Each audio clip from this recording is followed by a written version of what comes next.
Welcome to the Mother Daughter-ish podcast. It's your mama's favorite podcast. And the podcast your daughter always wanted. This is Miss Dawn. And Angelique. From the 713. Houston, y'all. Get connected and stay connected weekly as new shows debut on Sunday, Wednesday, and please check out our Saturday Out and About showcases. Enjoy the show. Please subscribe, like, share, comment, and tell every woman on the planet that you know about our show. Here's our show for today. Everything's better. Mother and daughter, oh, they're the greatest duo. Mother and daughter, oh, they're the greatest duo. This is Dawn. And Angie. And this month for December, we're going to be talking about what every woman should know.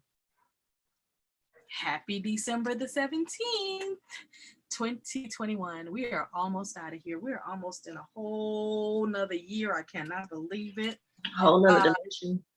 I know. It's just like, when I look back, and I think it's because, you know, I kind of canceled 2020 and was just like, okay, it never happened. But now I'm looking like, wow, we so close to 2025, you know, it's just, and then you start thinking about 2030. I just can't believe it. I can't believe it. I'm excited for 2022 for so reasons. I'm turning 50 in 2022. I'm elated. December 17th today, and we are talking about how to say you are sorry. You know, we did a show last month called Sorry Not Sorry and the things that you should never apologize for, and I really love that one. I got a couple of comments from some people, you know, that thought, you know, they had never thought about it in that way, and they liked the way we presented it, and we didn't present it in an obnoxious way, but that there are just some things in your life that you should just never be apologizing for because it is just who you are, right? Yeah. So, you know, I think that when you say you're sorry, my number one thing is I just want to be clear on what I'm apologizing for or what I'm saying sorry for, so that I'm so clear that I never do that again. Because if you repeat it, then how sorry were you really, right? That is true. So that's my thing. It's like, okay, it's like you and I, you know, let's say I'm dating somebody and I cheat on them and I'm like, I'm sorry. And they're like, okay, don't do it again. Okay. And then I cheat again. I'm like, oh my God, I'm so sorry. I mean, like how many times we gonna do this? You know, so that's how I look at, you know, if you're going to say you sorry, you know, put something in place where you never do that thing again. If I yell at you and you say, well, wait a minute, I don't like to be yelled at. And then I say, okay, I'm sorry. But then the next time we get into an argument, I'm screaming at you. It's, you know, that kind of behavior is what teaches people if they need to walk away or if they want to stay. And most times that's a great way for somebody to walk away from you. And, you know, you can't really blame them either. What's your thing? What would you say your way you say you're sorry? Mine would be acknowledging where you went wrong. Because most people, they'll be like, I'm sorry you feel that way, or I apologize. Some people like to say I apologize because they really don't like to say the words I'm sorry. But I mean, it's all your preference. I mean, apologize is the same thing, but you know, sometimes you can tell when people say something because they don't want to really say the words I'm sorry. But yeah. The main thing a lot of people I've noticed be saying is, you know, I'm sorry you feel that way, but acknowledging where you actually went wrong makes the other person, you know. I don't know which one is worse. The person that doesn't like to say they're sorry, so they say I apologize and don't really mean it, or the person that every time you look at them, they're like, sorry, oh, sorry. So it's like there's no need for you to say sorry 55,000 times. Like I don't even know which one is the worst, but both of them are just kind of like, ugh. So it's the first one is worse. I have a friend that's like that as far as saying sorry a lot, but I understand why she does that. So yeah. Well, let me ask you this question. It's just a little food for thought. Do you think it's fair for people to say they're sorry when they're really not? You said, do I think it's what? Do you think it's fair for somebody to say they're sorry when they're really not? And if so, or if not, how do you think you should handle that? If you're just really not sorry and you're not in the business of people pleasing, how do you feel about that? I think people, number one, need to be more honest with themselves and other people. So if you're really not sorry, I think you need to just tell that person that you're not apologizing for, you know, some people say they don't apologize for the way they are, but if you're really not sorry, I'd rather you be honest and tell me you're not than tell me you're sorry. At this point, 9 times out of 10, you just gonna keep saying you're sorry, and it's gonna become a choice rather than a mistake that you keep saying you're making. Would you also think that perhaps that's why people come up with that? I'm sorry if you felt like that, because really what they're saying is that you feel like that, but I don't feel like that. But I'm gonna say I'm sorry to you just to please you, but I don't feel the same way you felt. Like I don't feel like I hurt your feelings. Do you think it kind of comes from that? Kind of derives from that whole thing? Because It might. I often wonder how people resolve whatever issue they're having if they're really not sorry. Like, I'm really not sorry that I didn't give you money to go and spend with your friends, and now you don't have those friends anymore. Like, I'm not sorry for not funding your fun. So for in the case like that, a person really wouldn't be sorry. But if that person said, well, you hurt my feelings when you did that because I felt like you didn't care about me having a life, okay, that's not my problem for you to have a life. So I'm not sorry about that. But if you felt like that's how I made you feel, then I'm sorry that you felt like that. Because I don't feel like that. Yeah, it gets tricky when you talk about It gets very, very, it's tricky to rock around to rock around this. Yeah. Oh, you don't know nothing about that. Let me leave it alone. That's why I said that, because of that song. Mm-hmm. You know who Diggy Daddy is, because you used to love you. Girl, you thought he was so cute. Who? Diggy. Run DMC. Oh. Yeah, I still do though. I still do. I found out he's on that Grownish show. I remember you used to think he was so cute, and I was like, that is so funny that she thinks he's cute. That group was one of my favorite rap groups back in the day. So hip hop groups or whatever. I remember I took Peyton to that Mindless Behavior concert, and I think I mainly went because Diggy was always on tour with them, so it was a little 2-for-1. Yeah, a little 2 for like, oh sure, I'll take her to the concert. Why is she being so nice? Oh, now I know, all these 100 years later. Now I know.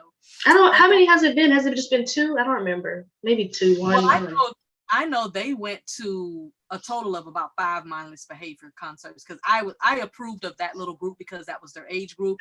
But also every time I would drop y'all off, it was always kids y'all's age. I didn't see like grown men trying, unless the fathers were there with their daughters or whatever. But I just felt like that was, and I'm sure there was a lot of shenanigans going on behind the scenes and in there that I don't know about. But what I'm just saying, back then, if you rewind to back where that time was, it just seemed a little bit more innocent. You know what I'm saying? Even though anything could have happened, but that's why I made them go with, I never just dropped them off by themselves.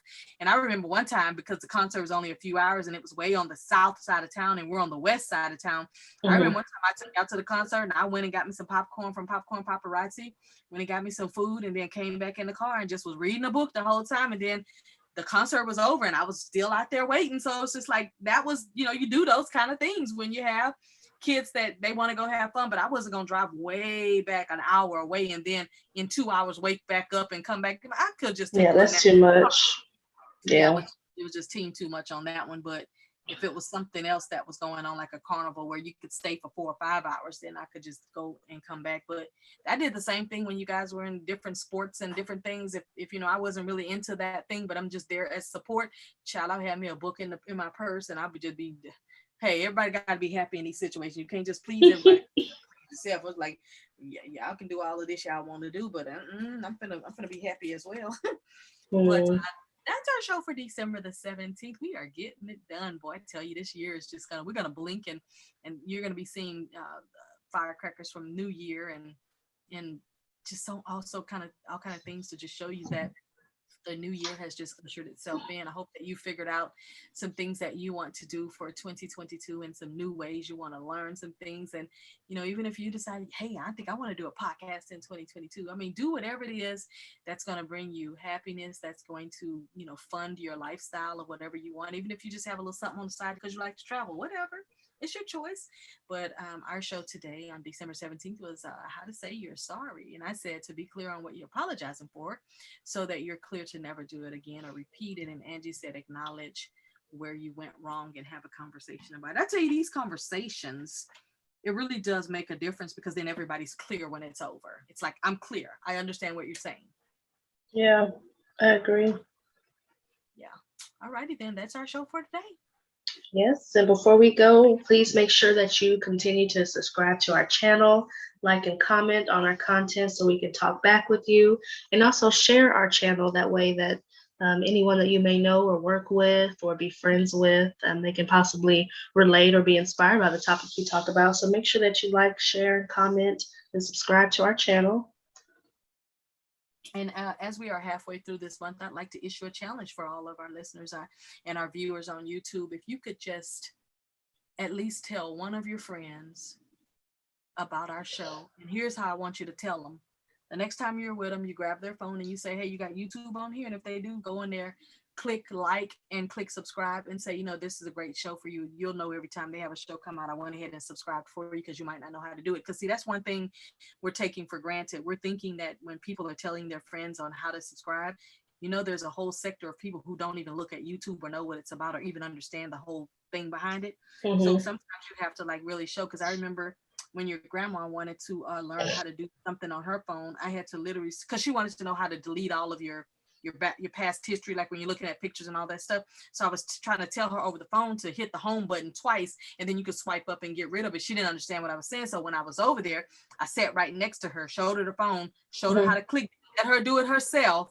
And then I said, no, you got to double click fast, and to just show her how to clean all of that stuff out of her phone. So sometimes you actually got to show people. I had a friend back in the day, I used to network with Andy Valadez. You probably remember him, stay around the corner, and his company was Marketing Strategies or something like that.